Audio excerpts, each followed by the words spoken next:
Hi friends, welcome back to Kavitha Vismaya channel. ನಾನಿವತ್ತು ಮನೆಯಲ್ಲೇ ತುಂಬ ಈಸಿಯಾಗಿ ಮೈಸೂರು ಪಾಕ್ ಯಾವ ರೀತಿ ಮಾಡೋದು ಅಂತ ಹೇಳ್ಕೊಡ್ತಾ ಇದ್ದೀನಿ. ಅದಕ್ಕೆ ಏನೇನು ಬೇಕು ಅಂತ ನೋಡೋಣ ಬನ್ನಿ. 1 ಕಪ್ ಆಗುವಷ್ಟು ಕಡಲೆ ಹಿಟ್ಟು, ಅದೇ ಕಪ್ಪಲ್ಲಿ 1.5 ಕಪ್ ಆಗುವಷ್ಟು ಸಕ್ಕರೆ, ಅದೇ ಕಪ್ಪಲ್ಲಿ 1.5 ಕಪ್ ಆಗುವಷ್ಟು ತುಪ್ಪನ ತಗೊಂಡಿದ್ದೀನಿ.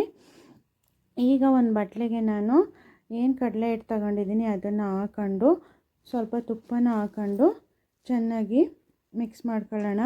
ಯಾಕಂದರೆ ಡೈರೆಕ್ಟ್ ನಾವು ಕಡಲೆ ಹಿಟ್ಟನ್ನೇ ಪಾಕದೊಳಗಡೆ ಹಾಕೊಂಡ್ರೆ ಗಂಟು ಚಾನ್ಸಸ್ ಇರುತ್ತೆ. ಹಾಗಾಗಿ ನಾವು ಇದೇ ಥರ ಫಸ್ಟೇ ಮಿಕ್ಸ್ ಮಾಡಿ ಒಳಗಡೆ ಹಾಕೊಂಡ್ರೆ ನಮಗೆ ಗಂಟಾಗಲ್ಲ. ನೋಡಿ, ತುಪ್ಪನ ಹಾಕ್ಕೊಂಡು ಚೆನ್ನಾಗಿ ನಾನು ಮಿಕ್ಸ್ ಮಾಡಿಕೊಂಡು ಇದನ್ನು ಒಂದು ಪೇಸ್ಟ್ ಥರ ರೆಡಿ ಮಾಡ್ಕೊತೀನಿ. ನೋಡಿ, ಇಷ್ಟು ಕಲಿಸ್ಕೊಂಡ್ರೆ ಸಾಕು, ಯಾವುದೇ ಗಂಟು ಇರಬಾರ್ದು. ಅಷ್ಟೇ ಈ ಥರ ಕಲಿಸ್ಕೊಂಡ್ರೆ ರೆಡಿಯಾಗಿ ಹೋಗುತ್ತೆ. ಈಗ ನಾವು ಒಂದು ನಾನ್ ಸ್ಟಿಕ್ ಪಾತ್ರೆನ ಇಟ್ಕೊಂಡಿನಿ. ಈಗ ಇದಕ್ಕೆ 1.5 ಕಪ್ ಆಗುವಷ್ಟು ಸಕ್ಕರೆ, ಅದೇ ಕಪ್ಪಲ್ಲಿ 3/4 ಕಪ್ ಆಗುವಷ್ಟು ನೀರನ್ನು ಹಾಕ್ಕೊಂಡು ನಾವು ಕುದಿಲಿಕ್ಕೆ ಇಟ್ಕೊಳ್ಳೋಣ. 4ರಿಂದ 5 ನಿಮಿಷದೊಳಗಡೆ ಇದು ಬೇಗನೆ ಪಾಕ ಬಂದೋಗುತ್ತೆ. ನೋಡಿ, ಈ ಥರ ತಿರುಗ್ಕೊಂಡು ಕುದಿಲಿಕ್ಕೆ ಇಟ್ಕೊಳ್ಳೋಣ. ಒಂದು ಸ್ವಲ್ಪ ಒಂದೆಳೆ ಪಾಕ ಬಂದರೆ ಸಾಕು, ತುಂಬಾ ಪಾಕ ಬರಬೇಕು ಅಂತ ಏನಿಲ್ಲ ಮೈಸೂರು ಪಾಕಕ್ಕೆ.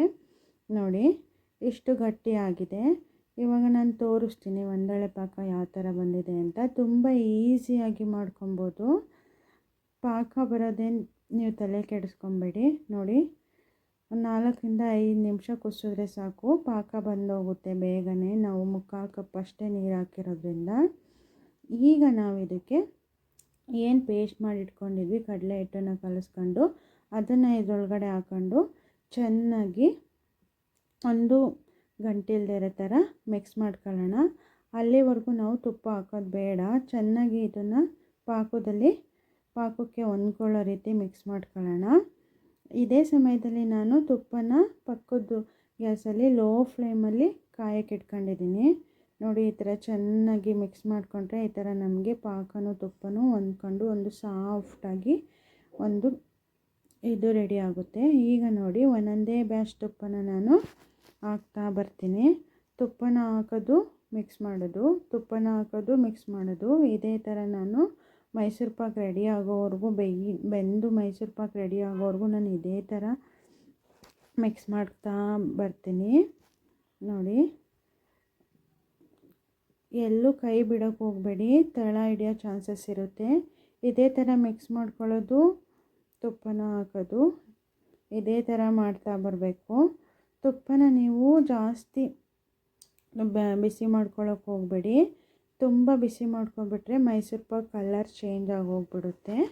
ಅದಕ್ಕೋಸ್ಕರ ಬಿಸಿ ಆಗಿದ್ದರೆ ನೀವು ತುಪ್ಪನ ಆಫ್ ಮಾಡ್ಕೊಳ್ಳಿ. ಗ್ಯಾಸು ಆಫ್ ಮಾಡಿಕೊಂಡು ಆಮೇಲೆ ಒಂದೊಂದೇ ಬ್ಯಾಚ್ ಹಾಕ್ಕೊಳ್ತಾ ಬನ್ನಿ. ನೋಡಿ, ನಾನು ಇದೇ ಥರ ಹಾಕ್ಕೊಳ್ತಾ ಇದ್ದೀನಿ. ನನಗೆ ಮೈಸೂರು ಪಾಕ್ ಬೇಯಲಿಕ್ಕೆ ಒಂದು 15ರಿಂದ 20 ನಿಮಿಷ ಟೈಮ್ ತಗೊಳ್ತು. ಮೊದಲಿಗೆ ಟ್ರೈ ಮಾಡ್ತಿರೋರು ಸ್ವಲ್ಪ ಸಣ್ಣ ಕಪ್ಪಲ್ಲೇ ಟ್ರೈ ಮಾಡಿ. ಯಾಕಂದರೆ ಇದು ಮೈಸೂರು ಪಾಕು ಬೆಂದ ಮೇಲೆ ಹಿಟ್ಟು ಡಬ್ಬಲ್ ಆಗುತ್ತೆ. ನಾವು ಎಷ್ಟು ಹಿಟ್ಟು ತಗೊಂಡಿರ್ತೀವಿ ಅದು ಡಬ್ಬಲ್ ಆಗುತ್ತೆ. ನೋಡಿ, ಇದೇ ಥರ ಚೆನ್ನಾಗಿ ಮಿಕ್ಸ್ ಮಾಡ್ಕೊಳ್ಬೇಕು. ಒಂದು ಬ್ಯಾಚು ತುಪ್ಪ ಅಬ್ಸರ್ವ್ ಮಾಡ್ಕೊಳ್ಳೋವರೆಗೂ ಇನ್ನೊಂದು ಬ್ಯಾಚ್ ತುಪ್ಪನ ಹಾಕೋಕ್ಕೆ ಹೋಗಬೇಡಿ. ನೋಡಿ, ಅದು ಅಬ್ಸರ್ವ್ ಮಾಡ್ಕೊಂಡ್ಮೇಲೆ ಇನ್ನೊಂದು ಬ್ಯಾಚ್ ತುಪ್ಪನ ಹಾಕಿ ನೀವು. ನೋಡಿ, ಇದೇ ಥರ ಹಾಕ್ಕೊಂಡು ಚೆನ್ನಾಗಿ ಮಿಕ್ಸ್ ಮಾಡ್ಕೊಳ್ಳಿ. ನೋಡಿ, ನೀವೇ ನೋಡ್ತಾ ಇದ್ದೀರಾ, ಹಿಟ್ಟು ಇವಾಗ ಬೆಂದು ಡಬ್ಬಲ್ ಆಗಿದೆ. ಗೂಡ್ ಟೆಕ್ಸ್ಚರ್ ಬಂದಿದೆ. ನಿಮಗೆ ಗೊತ್ತಾಗುತ್ತೆ ಅದು ಬೆಂದ ಮೇಲೆ ನಾವು ಎಷ್ಟೇ ತುಪ್ಪ ಹಾಕಿದ್ರೂ ಕೂಡ ಅದು ಅಬ್ಸರ್ವ್ ಮಾಡ್ಕೊಳ್ಳಲ್ಲ. ನೋಡಿ, ಇವಾಗ ಸೈಡಲ್ಲೆಲ್ಲ ಎಣ್ಣೆ ಬಿಟ್ಕೊಂಡಿದೆ, ತೋರಿಸ್ತೀನಿ. ಅದು ಇವಾಗ ತುಪ್ಪನ ಅಬ್ಸರ್ವ್ ಮಾಡಲ್ಲ. ನೋಡ್ತಾ ಇದ್ದೀರಾ ಸೈಡಲ್ಲೆಲ್ಲ ಯಾವ ಥರ ಬಿಟ್ಕೊಂಡಿದೆ ಅಂತ. ಇವಾಗ ನಾನು ಮತ್ತೆ ಎಷ್ಟೇ ತುಪ್ಪ ಹಾಕಿದ್ರೂ ಮೈಸೂರು ಪಾಕ್ ಅಬ್ಸರ್ವ್ ಮಾಡಲ್ಲ. ನೋಡಿ, ಈ ಥರ ಕಲಿಸ್ಕೊಂಡ್ರೆ ರೆಡಿ. ಈಗ ತುಪ್ಪದ ಸಮೇತನೇ ನಾವು ಒಂದು ತಟ್ಟೆಗೆ ಹಾಕ್ಕೊಬೇಕು.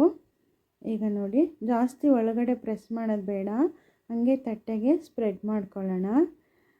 ಪ್ರೆಸ್ ಮಾಡಿದ್ರೆ ಒಳಗಡೆ ಮೈಸೂರು ಪಾಕ್ ಟೆಕ್ಸ್ಚರ್ ಹೋಗುತ್ತೆ ಅಂತ ಅಷ್ಟೇ.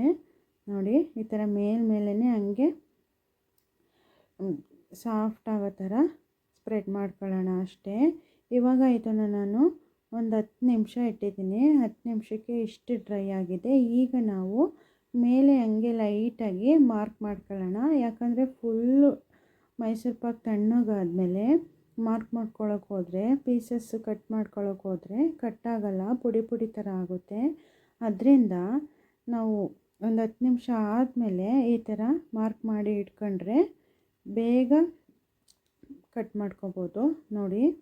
ಆಮೇಲೆ ನಾನು ಒಂದೂವರೆ ಗಂಟೆ ಆದಮೇಲೆ ಪೀಸಸ್ನ ಡೀಪ್ ಕಟ್ ಮಾಡ್ತಾಯಿದ್ದೀನಿ. ಒಳಗಡೆ ಹಾಕಿ ಚಾಕುನ ಈ ಥರ ಕಟ್ ಮಾಡ್ಕೊಂಡ್ರೆ ಈಸಿಯಾಗಿ ಕಟ್ ಆಗುತ್ತೆ, ಎಲ್ಲೂ ಪುಡಿ ಪುಡಿ ಆಗೋಲ್ಲ ನೋಡಿ. ಕಟ್ ಮಾಡ್ತಾಯಿದ್ದೀನಿ. ಈಗ ನೋಡಿ ಇನ್ನೊಂದು ತಟ್ಟೆನ ತಗೊಂಡು ನಾನು ಈಗ ಮೈಸೂರು ಪಾಕನ್ನ ಮಡ್ಚಾಕೊಂಡು ಟ್ಯಾಪ್ ಮಾಡಿದ್ರೆ ಆಯಿತು ನೋಡಿ. ಎಲ್ಲ ಪೀಸು ಯಾವುದು ಅಂಟ್ಕೊಂಡಿಲ್ಲ ತಟ್ಟೆಲಿಂದ. ಎಷ್ಟು ಚೆನ್ನಾಗಿ ಬಂದಿದೆ ಅಂತ. ಪೀಸಸ್ ಯಾವ ಥರ ಕಟ್ ಆಗ್ತಿದೆ ನೋಡ್ತಾ ಇದ್ದೀರಾ ನೀವೇ. ತುಂಬಾ ಚೆನ್ನಾಗಿ ಬರುತ್ತೆ. ಇದೇ ಕಪ್ ಮೆಜರ್ಮೆಂಟಲ್ಲಿ ನೀವು ಟ್ರೈ ಮಾಡಿ, ನಾನು ಹೇಳಿರೋ ಅಳತೆಲೆ ನೋಡಿ ಎಷ್ಟು ಚೆನ್ನಾಗಿ ಬಂದಿದೆ ಅಂತ. ನೋಡ್ತಾ ಇದ್ದೀರಾ ಅಲ್ವಾ ಎಷ್ಟು ಚೆನ್ನಾಗಿ ಬಂದಿದೆ ನೋಡಿ. ನಾನು ಇವಾಗ ಒಂದು ಓಪನ್ ಮಾಡಿ ತೋರಿಸ್ತೀನಿ ಒಳಗಡೆ ಯಾವ ಥರ ಬಂದಿದೆ ಅಂತ ನೋಡಿ. ನೋಡಿ ಎಷ್ಟು ಚೆನ್ನಾಗಿ ಬಂದಿದೆ ಅಂತ ನೋಡ್ತಾ ಇದ್ದೀರಾ. ಒಳಗಡೆ ಗೂಡಾಗಿ ತಿನ್ನೋಕ್ಕೂ ಅಷ್ಟೇ ಸೂಪರಾಗಿತ್ತು. ನೀವು ಒಂದ್ಸಲ ಎಲ್ಲರೂ ಮನೇಲಿ ಟ್ರೈ ಮಾಡಿ. Thank you for watching.